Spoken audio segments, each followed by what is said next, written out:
Very happy to welcome Abby and Cliodhna tonight, who are, of course, both ESP graduates. And we'll be doing a Q&A with them, finding out all their secrets from their ESP years and all their years since then, what they've been doing, and hopefully learning a little bit along the way. So ESP and Ireland, well, ESP saw a pretty big increase in Irish students this year. I'm not 100% sure what it is. I'm sure Bas has some theories, but yeah, I think it's normally maybe 2 Irish per year, roughly. This year, I think it was 13. So there was, yeah, when you put that in percentiles, it's a pretty huge increase. So I think it was well worth setting up a webinar to educate these young Irish physios on what's to come. And how to tackle a career in Ireland or indeed elsewhere. So what we can do is we'll do a Q&A. I think we're starting with Cliodhna, and then we'll go to Abby. And before that, Bas is going to talk us through a few slides and general information on ESP in Ireland. So Bas, I will hand over to you. All right. Yeah, so welcome again. Good to see you again, Abby and Cliodhna. Definitely nice, although online, to have a small reunion like this. We did it also for the UK a few weeks ago, so that was also good fun. We saw some familiar faces from the past, so yeah, I'm really curious to hear what your experience has been in the last few years. So definitely for us, but also for the students, of course. Although it's called ESP in Ireland, I think it's relevant for anyone. But of course, your experience with Ireland is why we're here. To start, thanks to Steve for being the host for tonight, and also for all the preparatory work and all the meetings. One of the ideas of these sessions is that we get a lot of input from alumni so that we can inform the next generation of students better. And this time we decided to do that not via a generic forum, but through personal contact with ambassadors per country. And Steve took the responsibility to be the responsible ambassador for Ireland, and I think with success. So thanks, Steve, for all your work so far. You're not done yet, but so far definitely very valuable. And thanks for Aviv also for everything, but especially now for all the preparation also with the online promotion. So yeah, it looks like we're up and running. So let me give you a little bit of history. We have a huge network, as you might know, and definitely Ireland has always been a big country on the list because of the students from Ireland, also because of the internships, especially in the past, that we've done in Ireland. So for us, Ireland is just a very important country. So, but what we realized in the last few years is that very often, for different countries, it's the same thing. We have a lot of individual contact, and one of the goals of this webinar and this whole process is also to bring all the Irish alumni in Ireland a little bit closer together, so that we also strengthen the local network a little bit better, because in some countries we have realized that one alumnus is not aware of another one being just around the corner with an ESP diploma from maybe 3 years ago. So that's also the goal, although I think for the Irish people in general, they are already connected a little bit better. But definitely we hope that you will also share some information within Ireland based on your ESP experience. But what Steve was saying was correct. So one of the reasons why definitely Ireland was number 2 on the list after the UK is because of the quite steep rise in the number of applicants from Ireland in the last few years. And especially now inside the program, we have a lot of Irish students in the first year.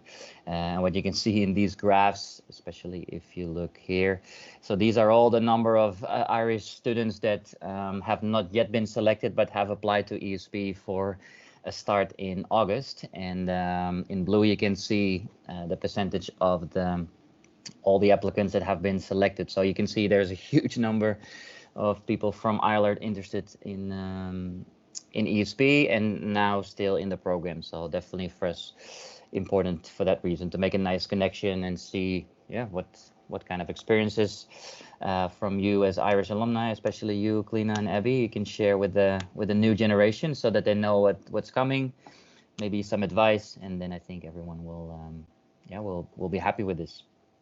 So that was basically the reason for putting Ireland second in line. Next up will be Canada, for example, because we also have a very strong traditional connection with Canada.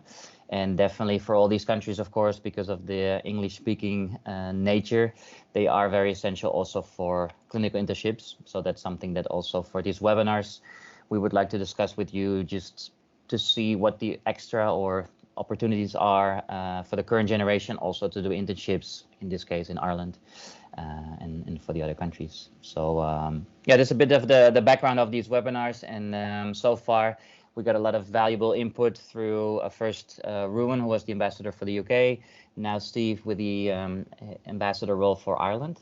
So yeah, we will definitely compile and collect all that info and see what we can do in our program, what we can do in sharing that information with the new generation of students. So I think it's a nice process, and definitely, yeah, something we will continue for at least a few more countries.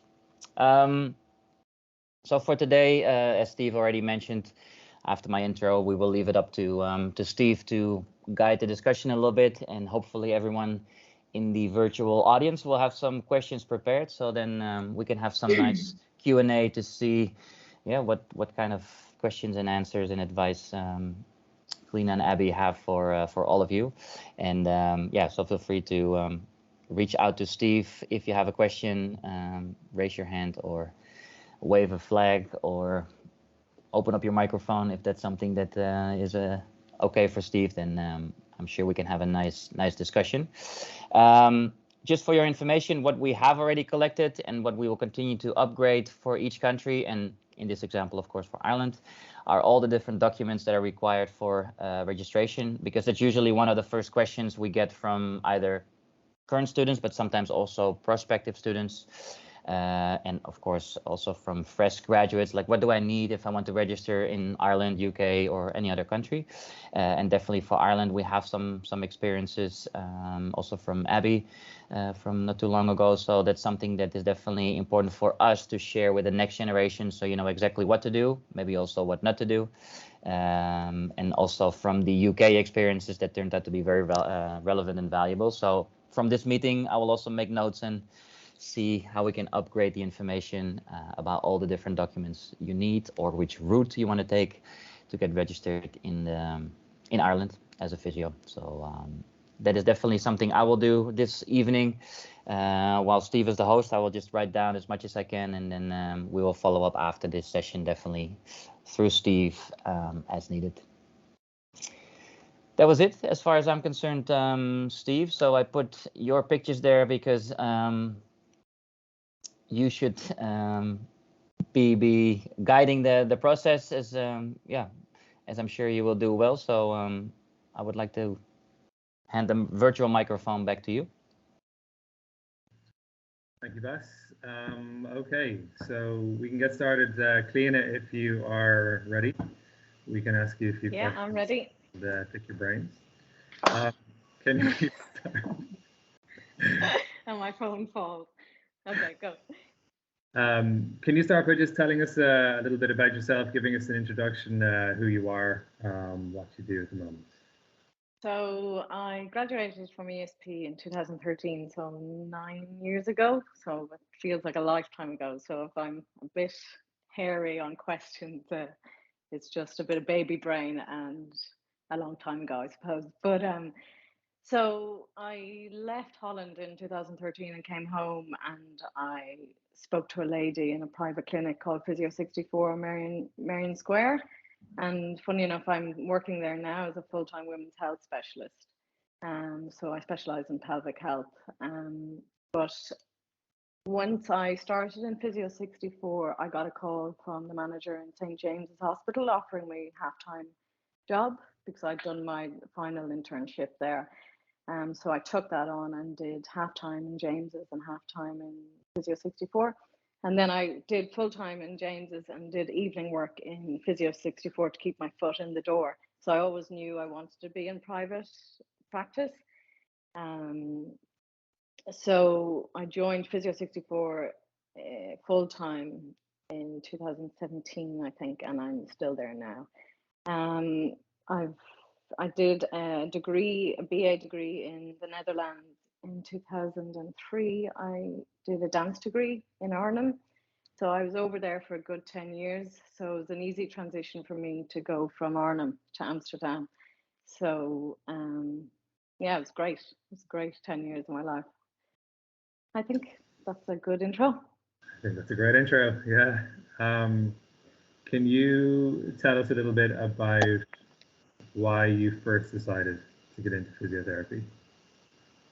Oh, it was always in my head when I was small, like when I was 12. I think even in transition year in school, I did a 1 week work experience in Mullingar Hospital where I grew up.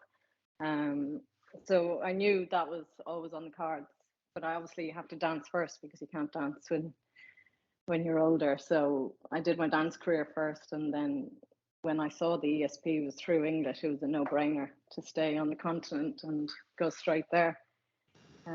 Yeah. Did you feel the dancing influenced your decision as well? Did it feed into your lifestyle that you already were comfortable with movement? Yeah, so I got a bad injury in my knees, I think, on tour.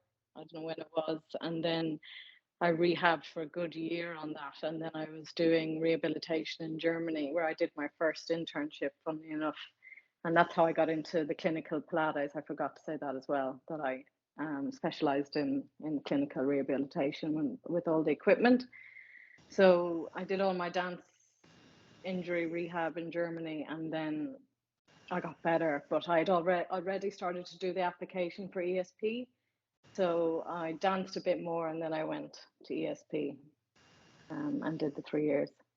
Why ESP? Why not somewhere else on the continent that offers it in English? If you could. Well, I was living in Germany, funnily, at the time that I applied, but I just loved Holland. Like it's just an amazing place to study. Like I did my 4-year dance degree. I just found the education system there excellent. Did you find ESP excellent? I did. What did you like? What was your overall feeling once you were done? Well, obviously, I was older going into it, so I knew I wanted to do this, and I knew it was going to be a 3-year, very intense 3 years. You give up 3 summers, you do your internships through your summers. So I had a goal, and I knew I wanted to meet that goal at the end of those 3 years. So yeah. It's very intense, and I know, and I saw people drop out like flies, but I think if you know you want to do it, you go for it. Yeah. Happy with the decision overall. Yeah. Must feel like a long time ago at this stage, I suppose.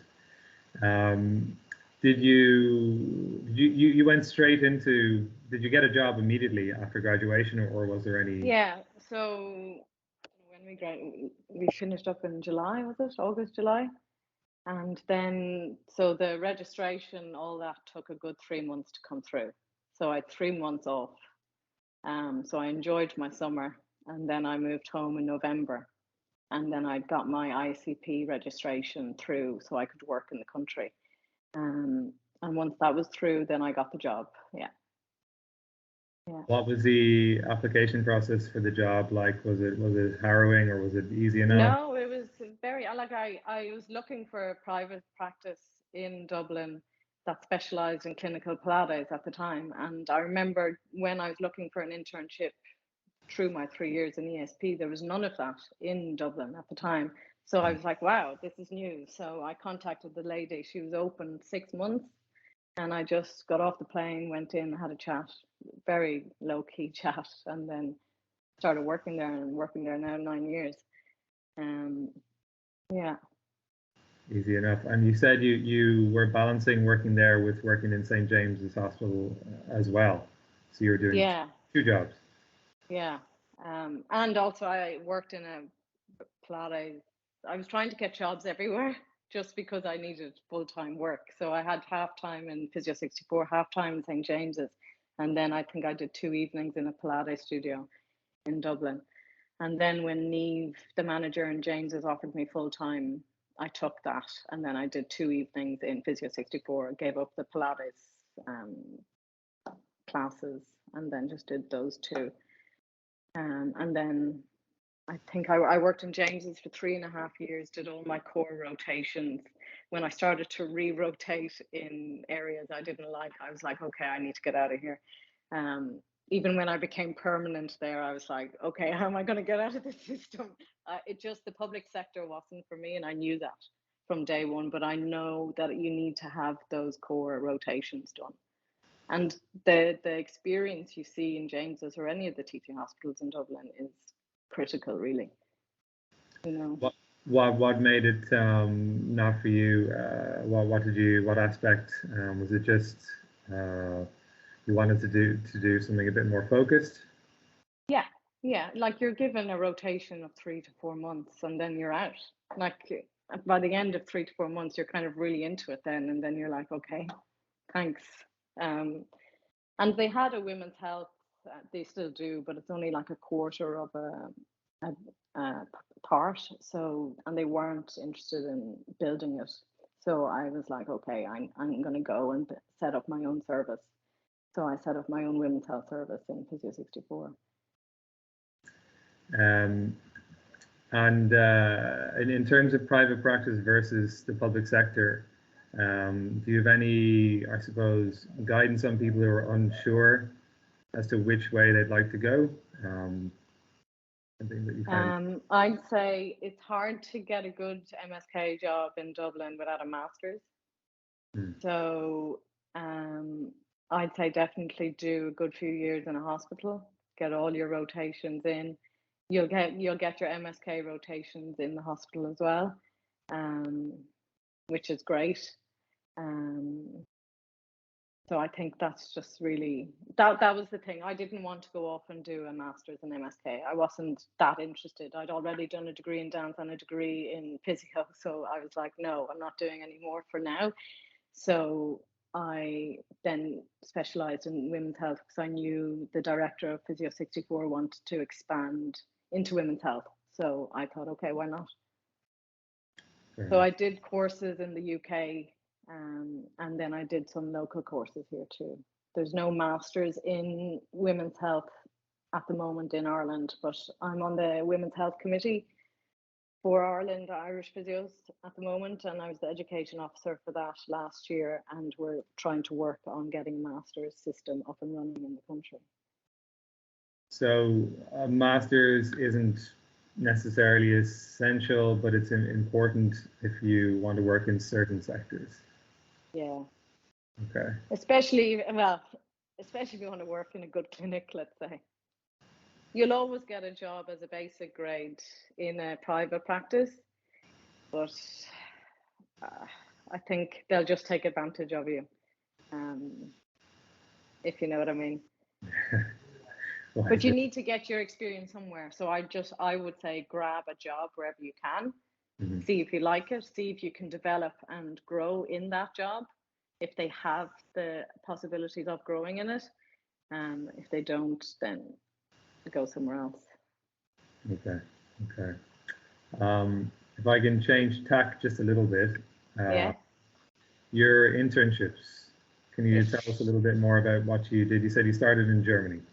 Yeah, so I went to Springs Praxis in Cologne. I think one of the girls that I was in ESP is working there now, Susanna Milecka.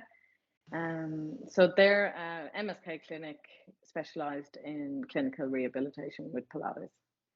And that's where I did all my knee rehabilitation when I did my dance injuries. So I always knew that was what I wanted to work on. Was it difficult? Was it a tricky internship to get, or did you land it quite easy? I knew them all over there because I lived in Cologne for 3 years, and I did a lot of classes there and courses, and I did courses through Polestar Pilates in Amsterdam alongside ESP through them. So they hosted it in Amsterdam.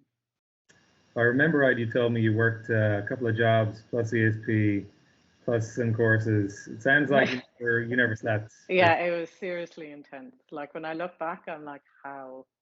But I did it. I got the Dutch student loan, which I'm still paying off.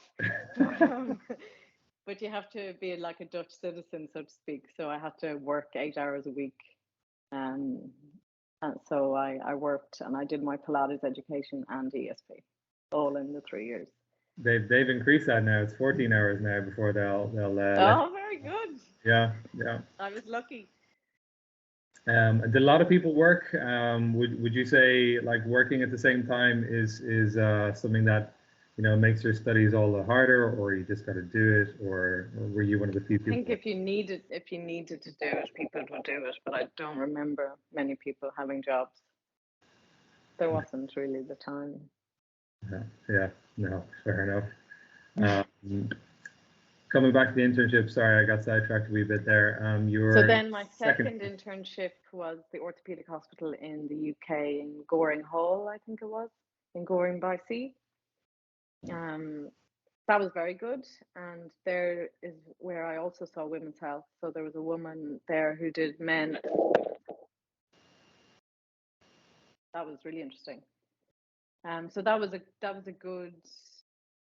It was an elective orthopedic hospital, so that was one of your rotations fulfilled for registration for Ireland. So that was good.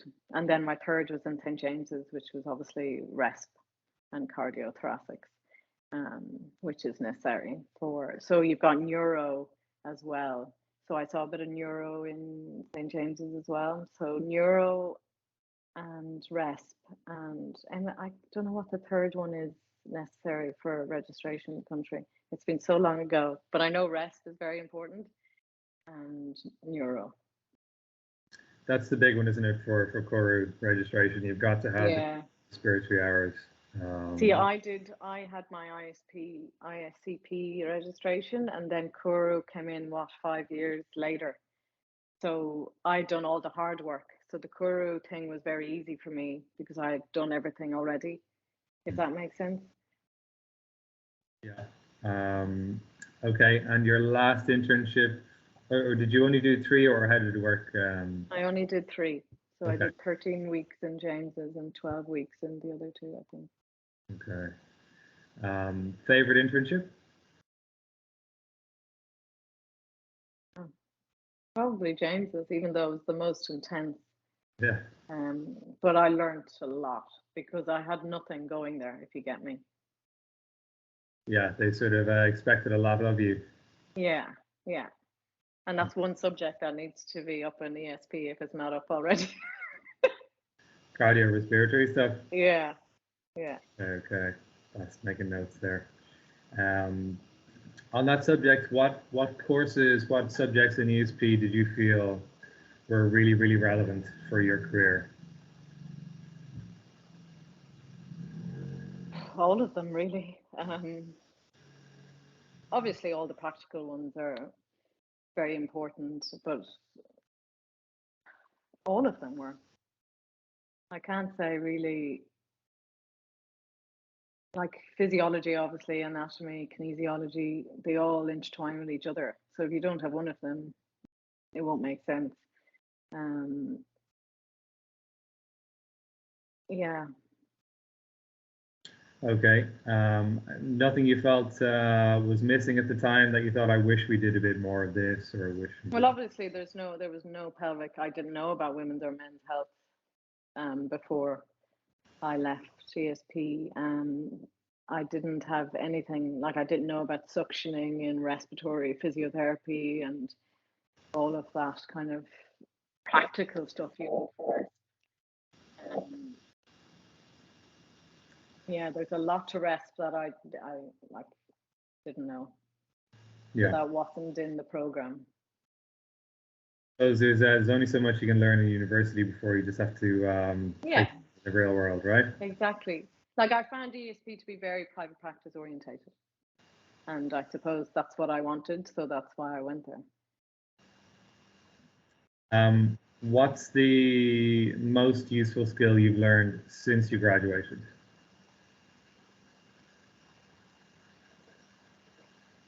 Most useful skill. Yeah, like the things that you pick up along the way, that maybe someone showed you a technique or something that you learned along the way that you now use all the time after graduation, though.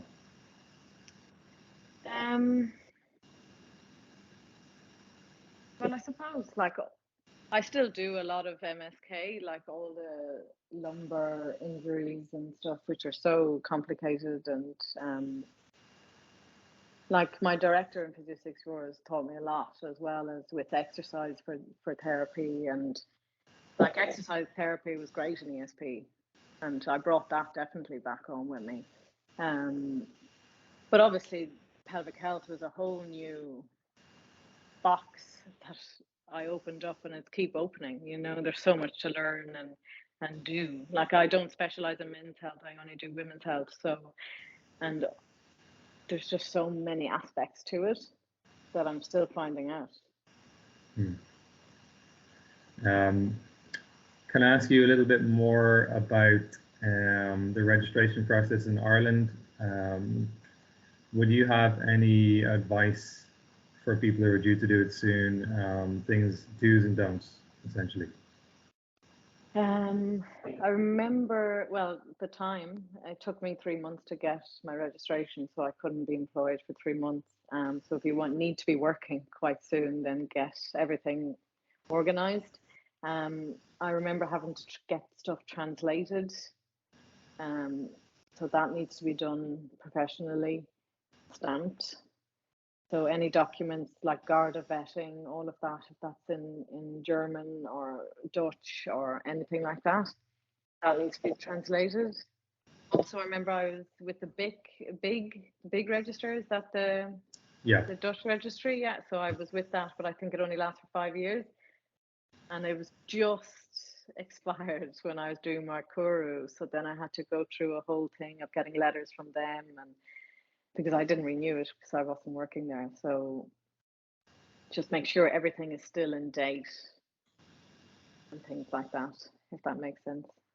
Okay, but in total it took 6 months altogether? 3 months. Oh, it was only the 3. Okay, because it seems to take a lot longer now. I hear. Yeah, I'd say I remember with the Kuru, like it took nearly a year for people to get their Kurus, but because I had everything organized already, I got mine very quickly. It all depends, I think, when you graduate. I think new grads were like way down the list of getting their registration. So yeah, there probably is delays. Abby would probably know more about that than I would because she's newer to the field. But yeah, no, I didn't have that much of a wait. I remember having to write in all the hours, and I remember contacting Bas, and he had a great Excel sheet where I just had to copy and paste all the hours that I had to do in each, all the credits in each subject. I think that was important. Sorry, it's a long time ago for me. No, yeah, no, it's one of the questions that I think a lot of Irish students have is are worried about. How hard is this going to be? You know, what do I need to know? Just make sure that you have RESP hours, neuro hours, and I don't know what the third one is. Sorry. I think it's MSK. I think it is MSK. Yeah, you're probably right. Okay. Last question for you before I'll open the floor to others. What is your favorite ESP memory and why? Probably graduation. Yeah. No, I did. I was very proud of myself. I must say, I was very, very proud that I survived those 3 years. So yeah, I think graduation day was the happiest day. Did you have a celebration, big party, or how did you celebrate? My parents came over and we went out for dinner with my friend Kim, who was in my class, and her husband, to a very nice restaurant. Then actually we met. There was the ESP party, and then we went out later on. and the details shall remain forever secret. Exactly. All right. I'll throw the floor open to anyone who might have some questions for Cliodhna. Feel free to open up your mic and just shoot. Thanks.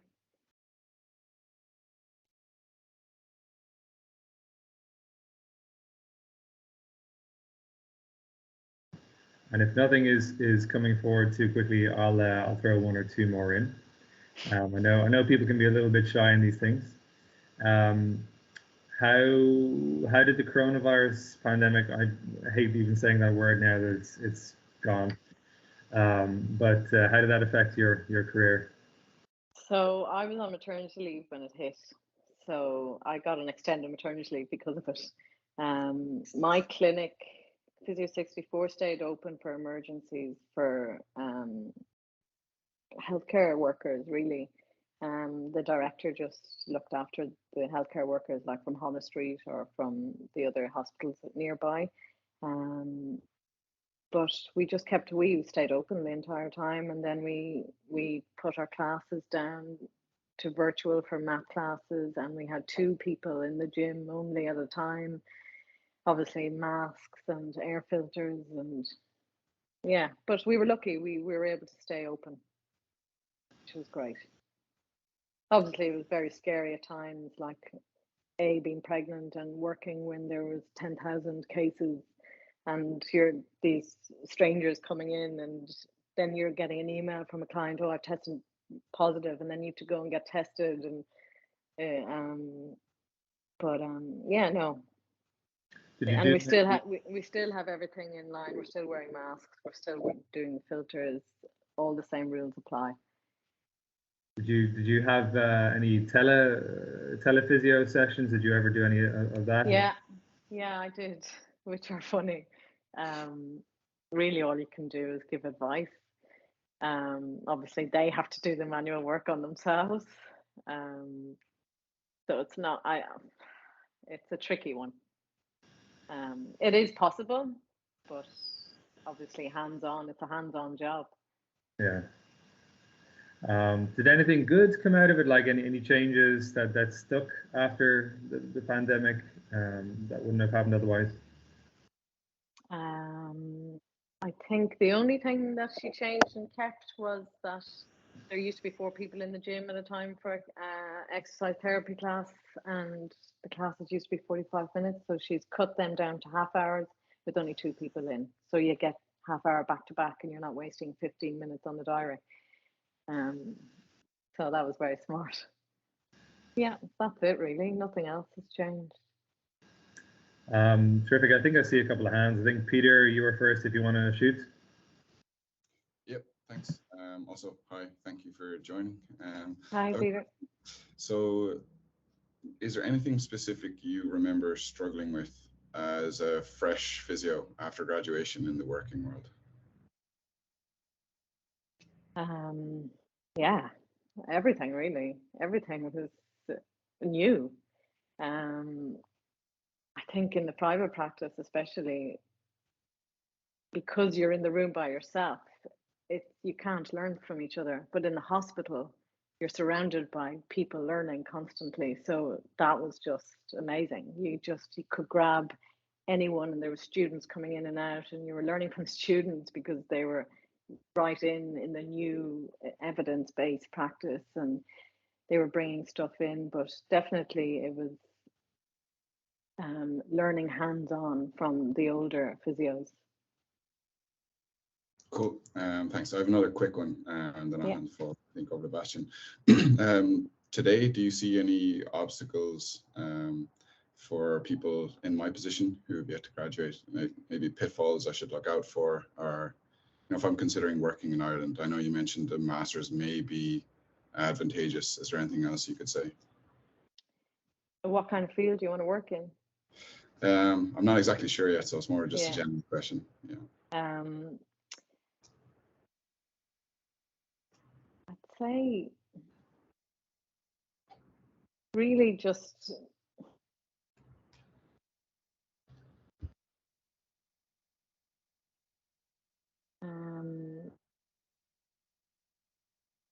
to, I really would say go to the hospitals and get your experience, even if you don't want to. It's really tough to get into private practice. I found that. I think I was just lucky that I had the clinical Pilates. If you have extra stuff in your bag, then it's easier to get into private practice. But if you don't, it's quite difficult because they want people with experience, minimum 2 anyway. So that's why the hospitals there's a lot of turnover in hospitals, so you can get jobs much quicker in them. Does that help? Absolutely. Thank you. Okay. Bastian, did you have a question as well? Yes, yeah. Thank you for being here. It's so good to see you. Yeah, you too. I was just wondering for our students, do you have any advice for the current students about acquiring internship places, because that gets more and that gets tougher year in year round, and I'm sure you must have also seen this being quite difficult when you were at St. James's already. So is there anything that you can advise the current students, any tips or tricks about internship acquisition? Like I know when I was, St. James is the only one kind of on your data, wasn't it, when I was there? Is there any more since?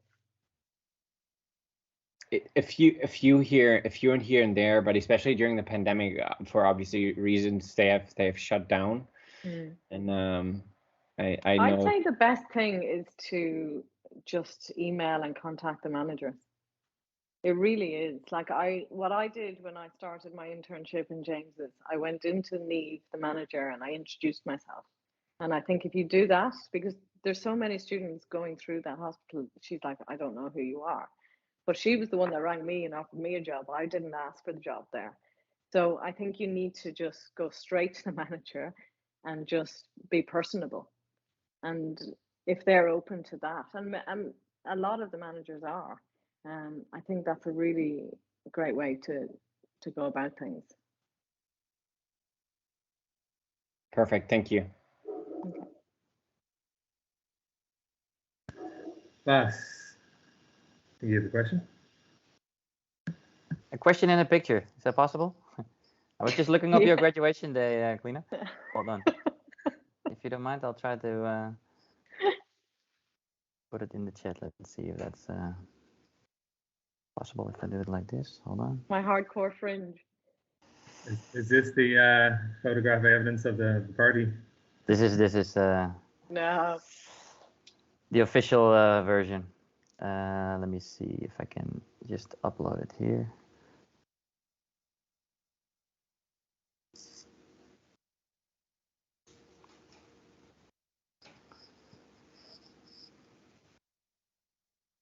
No, it doesn't get it. I'll make sure that it gets uploaded so you can see. No, it's a nice picture, and it doesn't look you changed much. You still look the same, and it's almost 10 years ago, so time flies. I know, it's crazy. Crazy, yeah. It really is. I have one question and one request actually, because I'm definitely interested to hear more about your women's health experience, because definitely that's something in ESP is definitely not a big topic at all, but definitely something that is on our list to see what we can do. So yeah, that's more maybe for later if you're interested, and then definitely with your connections and experience, I think. Yeah, let's see what you can teach us. I was wondering do you have any hypothesis why did something change in Ireland? Why now so many more Irish students come to ESP? Do you have any idea? Did anything change in the system there with I don't know. Well, the point system to study physio is extremely high, and it's very competitive. There's only a few spaces in the universities, so I think that's a big push why people, and I think Irish kids are now wanting to travel. You know, I think it's important to get out of the country and experience other countries. Nothing massive has changed. No, I don't think so. I think it's just that it's always been competitive and high, even though it's not like it's nearly up as high as medicine, Yeah. but it's not paid as well as medicine. So I don't know where that's coming from, but nothing major has changed, I don't think. Yeah. Okay. I mean, we're very happy with all our Irish friends. So Yeah, it's great. I was the only Irish one let's there keep them when I coming. was. Yeah. Yeah. No, they're Okay. not alone right now, so that's good. Great. That's good. But yeah. So, but do you see then in the hospitals and in the other settings also students from other universities, or is it really only the Irish students, like what Bastian was saying, for internships, for example? Do you also see people from abroad coming in for internships or exchange? Yeah.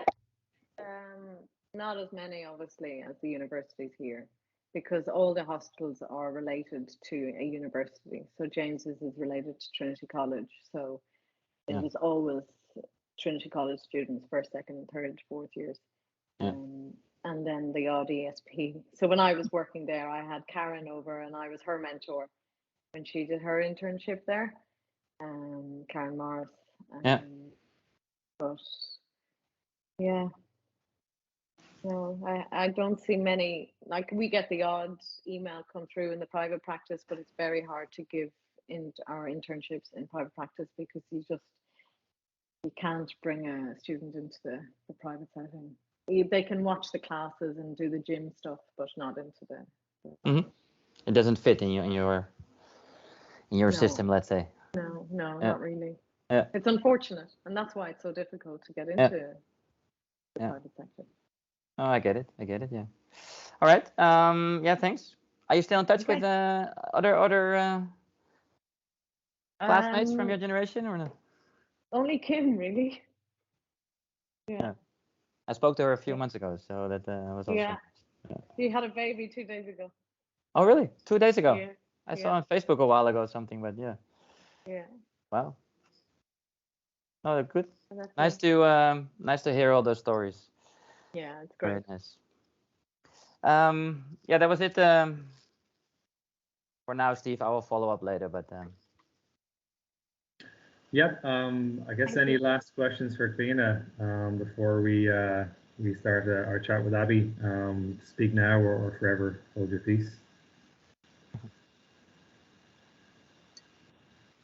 No, I think we have answered everything. Thanks for the extra question, guys. Very insightful. And Cliodhna, thank you so much for coming along, giving up your time to speak to us and sharing your experience. Much appreciated. Really, thank you. No worries. Thanks a million. Is Abby still in the background there somewhere? Yeah, I'm here. Okay. Nothing on my screen except you and Abby. Brilliant. Yeah. All right. Thank you as well for coming along. Can you start by telling us who you are, what you do? Yeah, sure. My name's Abby. I graduated in 2019. When I moved straight home because I was quite keen to get home, and I went through the CORU registration process through the EPC. That took me about 6 months, maybe 7 months. Really, really long process. Really, really frustrating. They kind of only sat in the office maybe 1 day a week to answer emails. Really, really long process. But it seems like Bas has got a really nice list now of all the documents you need. So fingers crossed it's sped up a little bit. So when I came home, I got a job up in Bundoran, actually, of all places, in private practice, maybe a little bit before I was fully CORU registered. And I did a few months up there, and I was doing a little bit with the army, kind of part-time. And then I moved back to Dublin. I started doing a little bit more in private practice. And then last year I decided that I kind of done about 2 years of private practice, little breaks during COVID and things. And actually, I would have really liked to work for the HSE from the start. I just didn't know what way to go about it when I graduated. So I went through an agency and I've been working with the HSE in Wexford since last August. So at the moment, I'm working in outpatients or primary care in Wexford. So we get to see a really big variety of patients. So kind of have a little bit of experience from a few different areas now. You mentioned, did you say you went through the European channel for registration? Yeah. Because that's meant to be, in theory, quicker than the Yeah, now one of the guys graduated the same time as me, and he was a little bit later starting it, but I think he had a fairly similar time frame from going direct to Crow, so I don't know if there's really much of a difference. Is there any advantage at all to going one way or the other? It doesn't seem to be honest, from what I can see. Now, maybe there's been more recent graduates and they've found something different, but between myself and Nigel, we seem to have kind of the same time frame. Okay, all right. So whatever works for you, whatever's easiest. Exactly. Yeah. Did you say in there that you did some physio with the Irish Army? Yeah, so it was up in Donegal. They're not very well resourced up there, so they just hire whoever's in private practice close by to go out a couple of days a week. Yeah. You must see some pretty tough injuries there.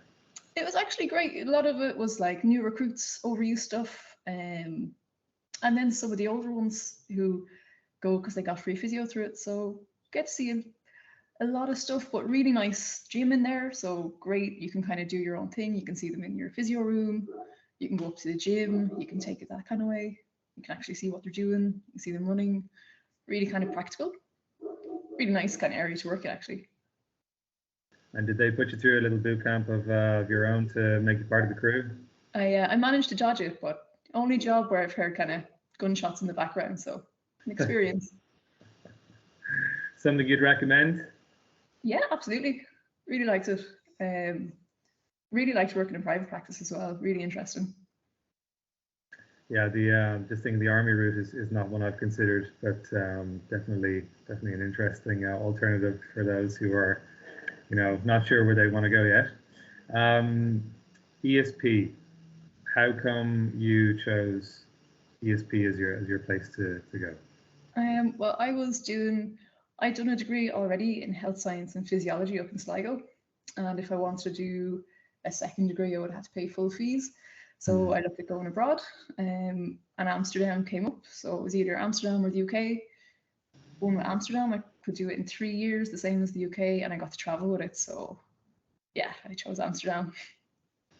The internships really sold it for me. Yeah.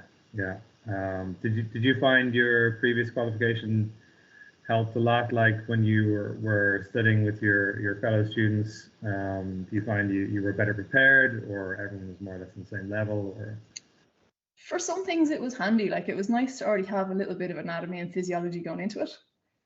I think I probably would have struggled a little bit more in my first year if I hadn't. But generally, no, I don't think you'd need it. Did you have Bastion for anatomy? No, I had Bert. I think I was last year Bert. I see. Okay. Yeah. Well, you're missing out. Definitely.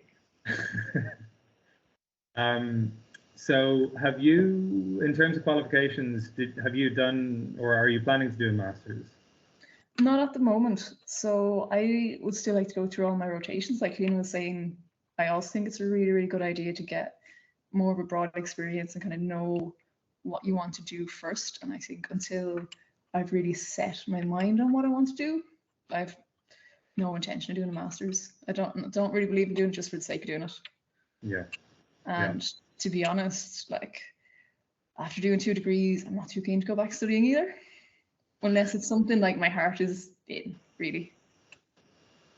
Yeah. So you feel it's better to just gain some experience, make up your mind later.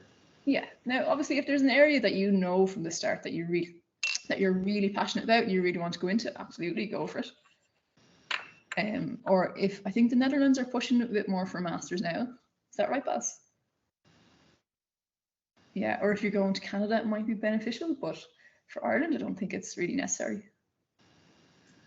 Okay.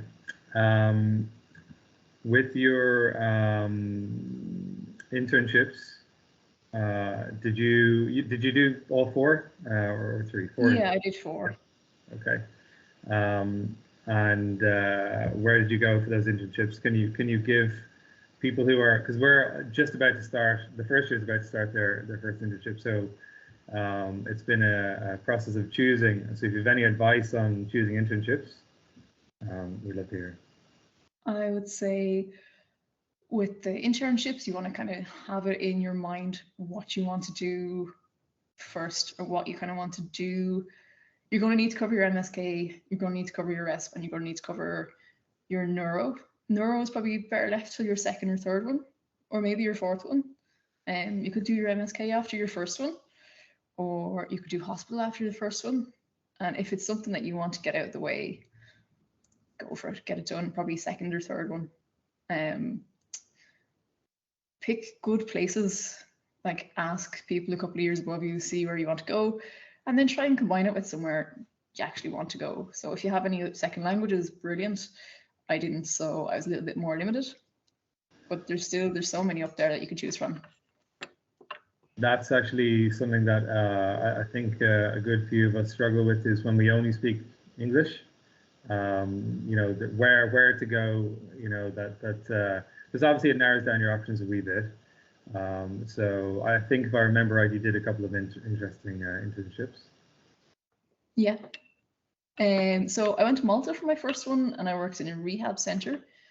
That's closed now, so that's not really an option. And it was mostly kind of elderly rehab. Not amazing. But then after that, it kind of picked up. So I went to South Africa, to Johannesburg, and worked in a rehab hospital there. So worked half in stroke rehab and then half in spinal cord injuries. Super interesting. Really nice to go somewhere completely new as well. And I found that the South African way of doing things, their quality is actually quite high. It's similar to back home. I wasn't really sure going out there what the quality of education would be like, but they have a lot of supervision. They have a lot of kind of trained CIs and stuff. So really, really good experience. I definitely recommend going there for anyone who wants to do neuro. Johannesburg itself, a little bit sketchy, but actually great city, great fun. Really nice people as well. Easy enough to find accommodation? I got lucky with that one. I booked an Airbnb, and the woman I was staying with put up a Facebook notification. I found some around the corner. A week later, it was great. So there's ways of doing it, especially if you already know people over there. The accommodation's quite cheap compared to home, and the cost of living is quite cheap compared to home, so makes it a nice option as well. Then after that, I went to Canada to do private practice. It is one of the places you can actually do private practice. They don't seem to be as kind of cagey as here. Like if you try bring somebody into a session here, you know, bring a student in, people don't like it. They're paying big money. It's just not part of the culture here. But in Canada, they didn't seem to mind, actually. I think a lot of it's through insurance. They're a super busy clinic, and I was allowed to treat patients independently, so it's completely different here. And I know a few guys have worked in Toronto and things like that. So if you want private practice, Canada is probably a good bet. And it's nice to have that bit of experience. Do you think that's one of the things that makes it tricky to get an Irish internship sometimes, is the culture of not wanting a student in the room sometimes? Definitely in private practice, yeah. It's very difficult to do it. You won't find too many people who actually are comfortable with it. Now, with the HSE, it's not as big a deal because they're used to having students. So I think the big problem here with having students over seems to be the insurance. So I know one of your students, actually I answered the phone to them a couple of weeks ago, and they were trying to get an internship in Wexford. And the problem there, I think, was that they hadn't got the right level of insurance. It needed to be for more. So maybe if that could be tweaked a bit, you could maybe get more students over. Okay, so it's you need the premium top level insurance as a minimum. Yeah. Now, if you write to any of the physio managers, they'll probably tell you how much you need to be covered for. And I can't remember the figure off the top of my head. It's definitely over $1 million anyway, so it's a lot. But it's kind of the standard of what we'd have for insurance here. Okay. But I don't think it's anything crazy. Maybe quick interjection here, Abby. Thank you for this piece of information. Do you have any insight whether like an extra additional private liability insurance, like for instance, students that go to the United States would have to take out is an option? Yeah, I'm not actually sure. I'd say it could be an option, and I'd say it'd probably be acceptable. I'm just not sure how you would go about it. So there's kind of two big companies that cover for insurance here, and you might be able to get it through them. You'd have to look into that one. What do you think, Cliodhna? Have you any experience with that?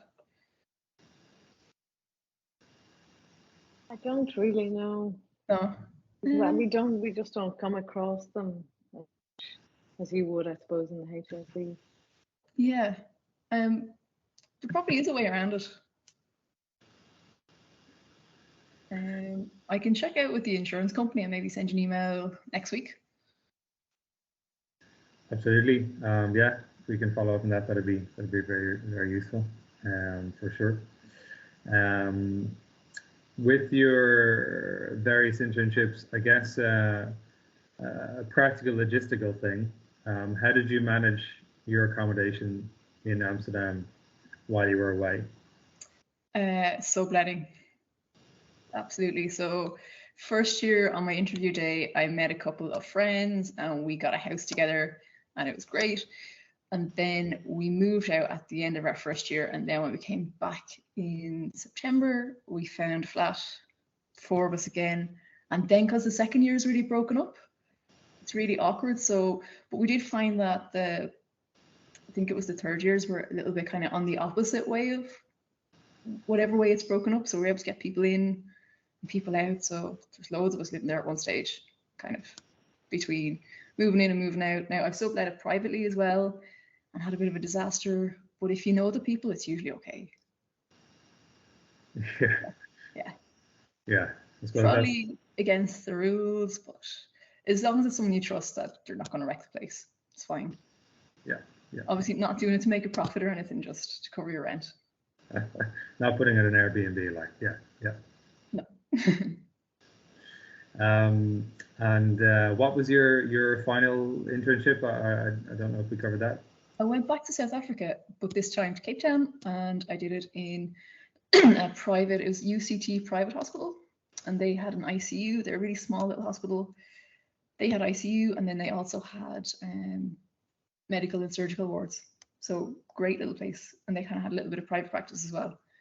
They were really good. If you want your RESP, they're excellent. The guy who runs it, he is a lecturer in UCT, University of Cape Town, and they're just across the way. Really good clinical instructor. My CI there was brilliant as well, really good. So if you want a bit of experience in that kind of thing, definitely would recommend going there.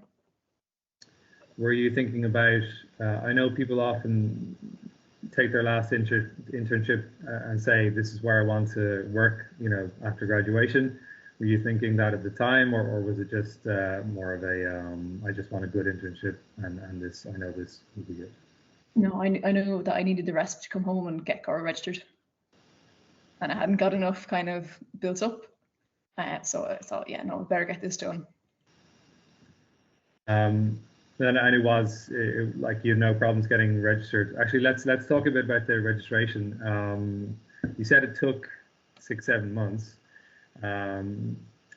It's taking a long time because they only get back to you once a week, is it? And you have to. Yeah. So first you have to get your diploma recognised, and that's a huge effort. But can be helped if you have all your documents right and they don't have too many questions about them.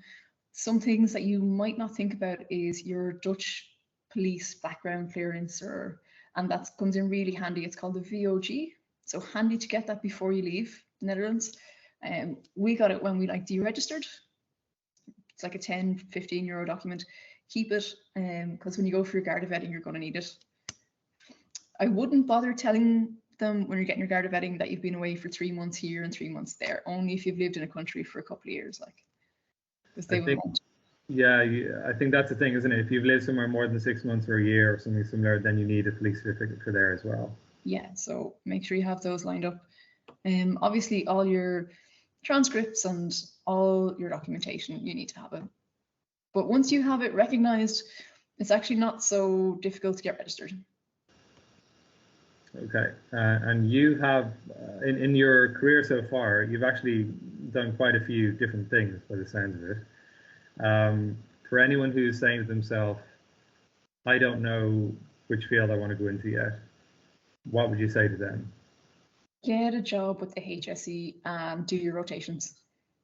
And then pick up a bit of sports work or a bit of private practice work on the side. So a lot of clinics might want you to do a couple of evenings or a Saturday morning or something like that. Great way of getting some extra cash, great way of getting a little bit of experience. And it just looks like you've got a really well-rounded CV and you can get a lot of different experience really quickly, probably in your first 2 years. I guess a similar question I asked Cliodhna before. Did you feel that the ESP course was fully rounded in terms of what you needed to know, or anything that you missed? It was pretty good. I know they introduced their ICU online course just before I finished up. Probably would have been good to have that a little bit earlier, but they're only kind of bringing it in. That was really handy. Would be nice to have a little bit more on the RESP side of it. So not actually doing suction techniques, but just that you're aware of them, maybe doing a little bit around like interpreting a chest x-ray, things like that. I know you do a bit of RESP and there's a good bit of it in the physiology section, and that's really helpful. But kind of knowing the practical skills and stuff is quite good. I think, and I'm open to correction here, but I think Dutch physios don't have the same responsibilities as Irish physios when it comes to cardio RESP, right? So you have to take that into account. Yeah, absolutely. And to be honest, you're probably going to pick it up on your placement anyway. Yeah. I think I saw a hand up, and if someone has a question now that they want to ask, I'd say just fire it in while it's fresh in your mind. But the hand did disappear, so. Is it Cathal? It was Cathal, yeah. How's it going? Are you able to hear me? Yeah. Yeah. Yeah, perfect. Hi, how's it going? I was just a quick question about the registration again with Coru and the registration with the Society of Physiotherapists. Would you be able to just go over maybe which one do we approach first? Do we approach the Irish ISCP first, or Coru first, and just a bit more on that if you can? Yeah, so it used to be like when Cliodhna would have graduated, it was that you go and you get registered with the ISCP, and then as I was studying, it came in that you need to be Coru registered. So Coru are the health professionals kind of regulatory body. So you need registration with them to work. And then after you get that, you need that to get ISCP registration. So the ISCP is optional, but it's pretty handy.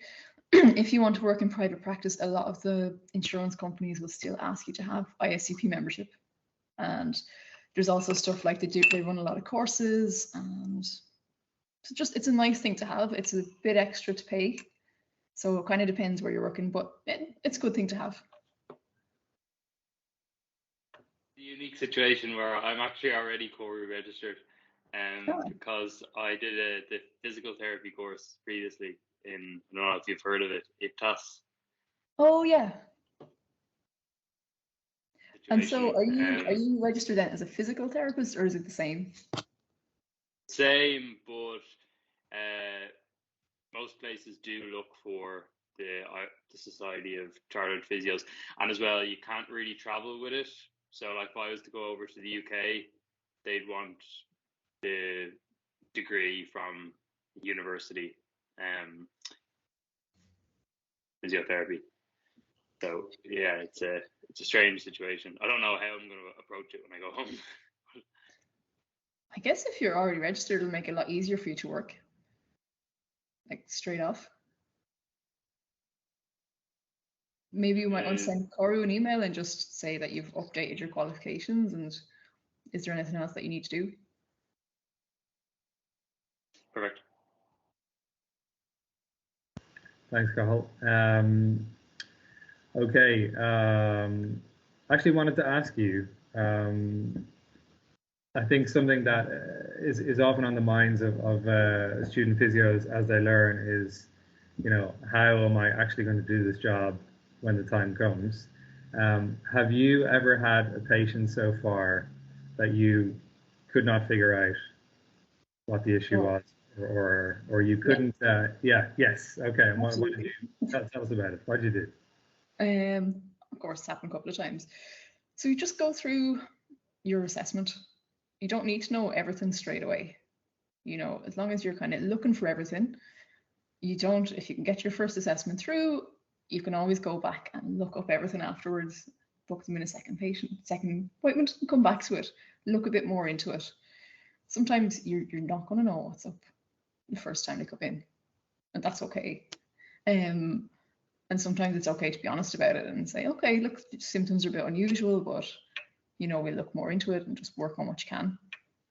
So don't be panicking about it. Is that easier to do in the public sector than the private sector, maybe? Probably, yeah. Probably. Yeah. Although, to be honest, in the private sector, you don't see as many weird things. When I was working in the private sector, I worked in a nice area in Dublin, and it was the people coming in very kind of same stuff. Back pain, neck pain, sports injuries. Nothing too unusual. I think you mentioned a couple of, when we had our chat before, a couple of interesting cases to me that you see, you know, babies with torticollis, you see the whole spectrum of everything, of all ages and all kind of pathologies. Yeah. It sounds really interesting, you know, so I suppose maybe if you prefer variety, maybe the public sector is potentially a good way to go. Yeah, absolutely. And it's great to have exposure to all sorts of different cases, so that when you go to work in private practice, it's like nothing is going to, you're a bit more comfortable with whatever comes walking in. At least in the public sector, you'll have a referral. So if it's something you don't know about, you can go and you can do a little bit of research before they come in, which is great. Really helps when I start. Really handy. And that makes, if you want to go to private afterwards, it makes it all a little bit easier. You've seen some mad stuff and you're not as freaked out by it. I'm curious if I can pick Cliodhna's brain at the same time with the same question. Cliodhna, have you ever had, well, can you tell us about a case that stumped you and what you did?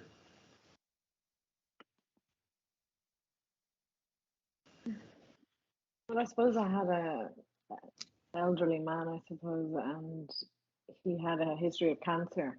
So you're always looking at red flags. And okay, he was cleared from that cancer, but was his new pain a new cancer? So you always have to kind of push him out into the other disciplines and refer him over to another.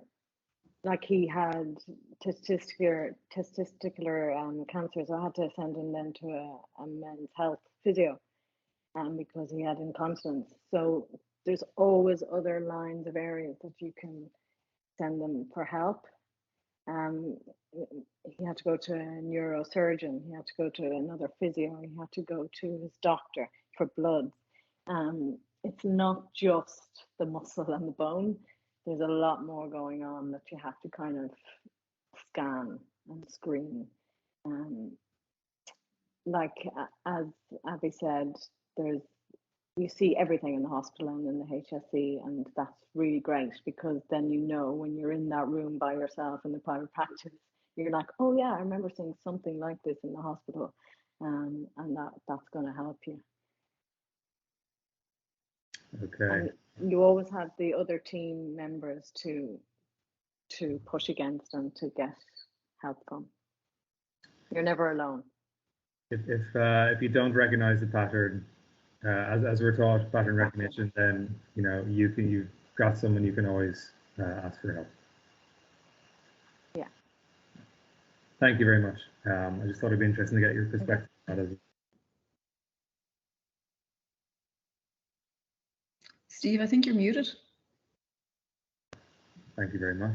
Yeah, I think I hit mute there for no good reason whatsoever. Very professional. But I also wanted to ask you about your favorite ESP memory as well.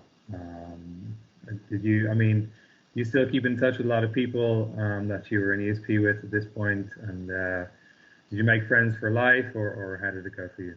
Yeah, there's a couple definitely, I think, friends for life.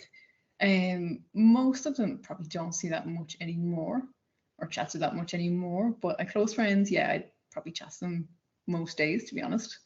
I think it helped that we kind of, a lot of us live together, and there's a little Irish crew there. We'd still be quite close, probably 4 or 5 of them that I'd still chat to regular, and the rest of them you kind of follow them on social media and you see what they're up to. But it's nice. And any favorite lecturers? Oh, I can't be saying that. Don't want to put you on the spot, but Who is my favorite? I don't know actually. Do you know what course I really like though? I don't know if any of you have done pediatrics yet. no, I think that's coming in 3rd year, if I'm not mistaken. Super interesting course, really well taught. Thought it was brilliant, really, really interesting.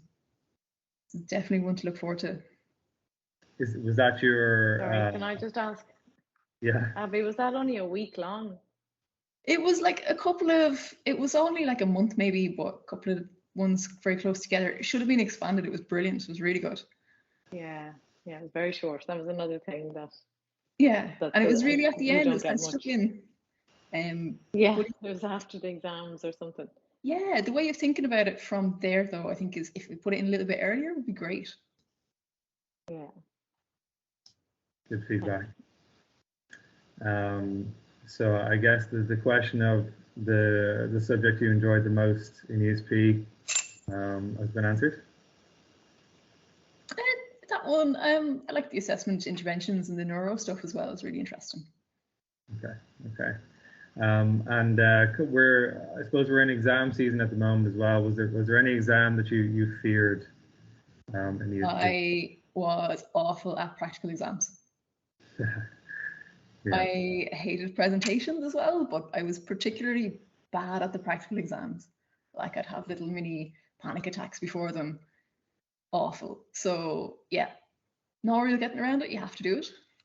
But yeah, only for that. Would you have any exam advice, having been through many practical exams? Because we all I think have little panic attacks before those. Keep on top of them. So don't let them kind of roll up on you. I found like a lot of us in our first year, you pass them, but as soon as you start failing them, they can kind of start to pile up, and then you're going into repeats and repeats and repeats. It's not great. It's a pretty bad feeling. It's not a nice place to be. So know what's coming up, be doing your little bit of work all along and kind of get through them. And if you're struggling, just focus on the next exam and get through it. And then the next one, and then the next one. Yeah, it's tough. It's like exams every week or every 2 weeks. It's hard. Yeah. Agreed. That's what you sign up for, isn't it? Yeah. Did you do any elective credits that you thought were really good that you could recommend? Because that's always a hot topic as well.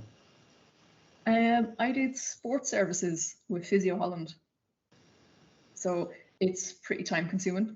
I won't lie. You put in the time, and it's at the weekends, and you're traveling sometimes. And if you're kind of a team physio, you kind of have to turn up and be reliable.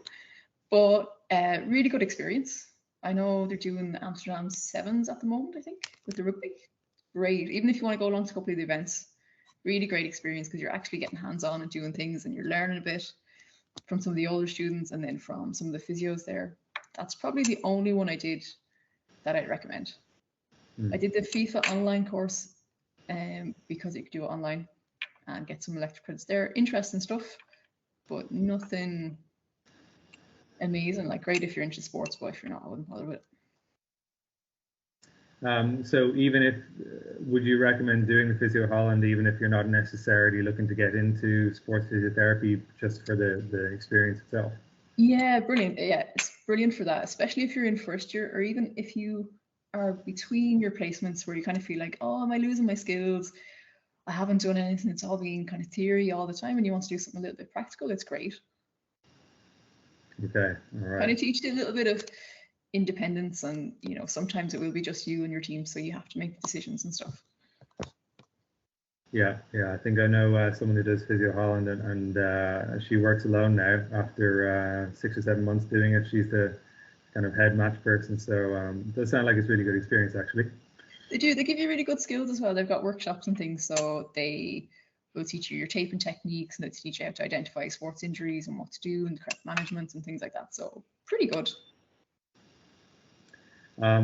Last question for you from me. What is the most interesting case you've had so far that you, I mean, I suppose you've talked a little bit about the ones that stumped you, but the one that you enjoyed the most, I suppose. Oh, I have no idea. There's so many, like, I don't think I could even pick one. It really is that varied in the HSE, in the public sector, yeah. Yeah, and I think it's like pick your favorite song kind of thing. Like there's too much choice. Like I don't, nothing off the top of my head that really stands out. Yeah, fair enough. All right. If anyone has any questions for Abby, now is perfect. If you just want to open up your mic and throw them in, please feel free.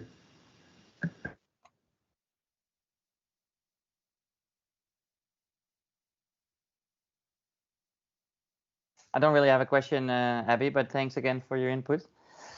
And definitely, I think for some of you, the EPC route might still be of some benefit, but I agree it's a bit of a black box also for me to know exactly what the benefits of EPC are compared to the regular core route. But one interesting example, that's how I got there also a little bit earlier.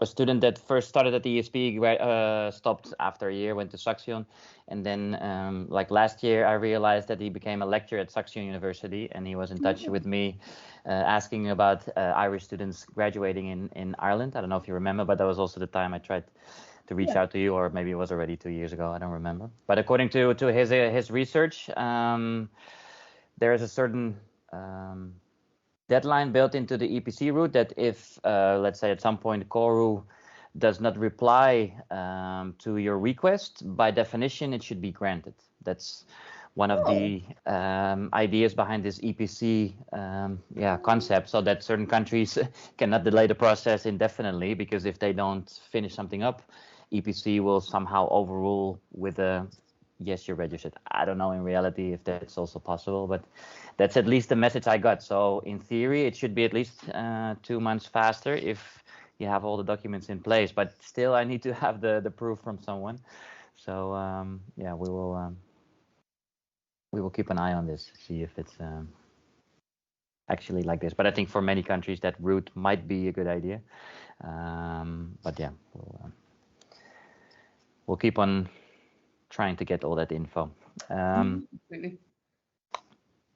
What I did do, just real quick, do you also want to see your graduation picture again, Abby? No. Okay, Go for it. I'll just put the link in there for Cliodhna for some memories. Let me see.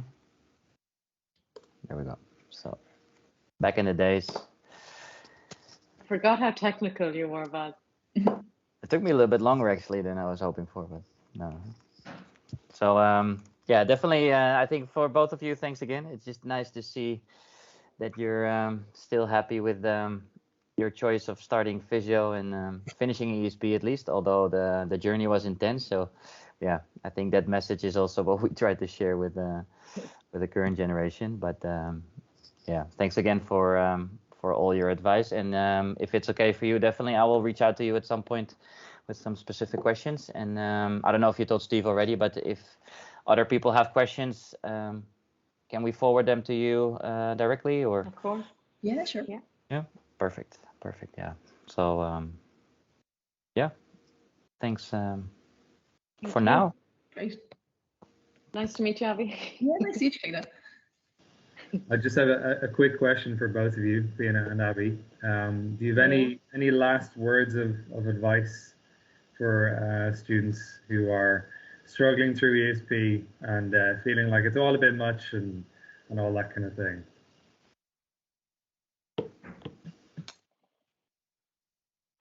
There's no real easy way, is there? Hold on. It's important to go out and do stuff that you enjoy as well. Just don't study all the time. Like, you have to enjoy yourself as well, because you will just go mad. Yeah, absolutely agree with that. Find a hobby and exercise, or do something that's good for mental health. That's going to help you get through it, really. I don't know how different it is now than when I did it, but it sounds like it is still pretty intense. I think the experience is the same in general. Yeah. That. Yeah. And I hear the 4-year option's a goner. Yeah. So, but we do have, for example, 4 internships instead of 3. So also in the last webinar, that was interesting for some of the young students to realize, oh, back in the days there were only 3 internships, but yeah, we total amount of weeks is the same. So we divided it over 4 now. But yeah, we definitely made some other changes also in the content. For example, like what Abby was saying, ICU course was added a couple of years ago. Even in the practical classes, a little bit more cardiorespiratory, although never enough, of course, to cover all the expectations, but definitely a bit more than from back in the day. So yeah, we always try to learn. So definitely let us know if you didn't tell Steve yet. Also, what you think we could reduce maybe, because it's easy always to add topics that you would like to add to the program, but of course. the intensity, definitely we should then also eliminate something to keep it. Yes, I think there's probably quite enough subjects in the course at the moment. Would be my offering there. Abby, any advice from you? Probably pretty much the same as Cliodhna saying, like, have your time away from it as well, whether it's a couple of hours or a Saturday or something where you're not thinking about it, you're not preparing for an exam, and like you're not giving out about it with your friends either. Like, you need to have mental time away from it, and like plan things to do as well. So it could be like calling home or whatever, but just don't let it like take over completely. Because I know when you've got all these exams coming at you, it can be quite stressful. But it's worth it in the end, even if sometimes it doesn't quite feel like it. Especially if you get delayed. I was delayed a little bit, and it very, very stressful. But you get there in the end. And choose your elective credits. Choose your elective credits well. Yeah, like, do something fun with your elective credits throughout the whole 3 years. But that was physical activity for me, so it didn't feel like a credit. I enjoyed it, so that was my getaway. So pick an elective credit that's going to help you in both ways, if possible. Perfect. Thank you both very, very much again. You've been really fantastic. No worries, it's great. All your advice and your time and your experience. I think everyone here really, really appreciates it, and I'm sure people will be appreciating it for a while to come. I know a lot of people messaged me and said they couldn't make it tonight, but they want to watch the recording. So there's lots more people who are still standing to benefit. So much appreciated. Bas, is there anything you want to say before we some virtual drinks, maybe pop open a beer? No, yeah, that is also what I wanted to suggest. Some real drinks for you, hopefully. But yeah, no, thanks again. And yeah, let's keep in touch. And I enjoyed this second session just as much as the first one. So I think it's a nice recipe. So we have like a reunion in a different country every month. So yeah, if you want to join, then keep following us on social media. So then you can ask some nice questions maybe to some other alumni from Canada, I guess. The next one. So you're all invited. But yeah, thanks Abby, thanks Cliodhna, thanks Steve again. Great work. You're a real talent. So we will organize something again soon. Thanks, guys. Bye. Great chatting to you. Bye. Thank you, everyone. Bye. All right.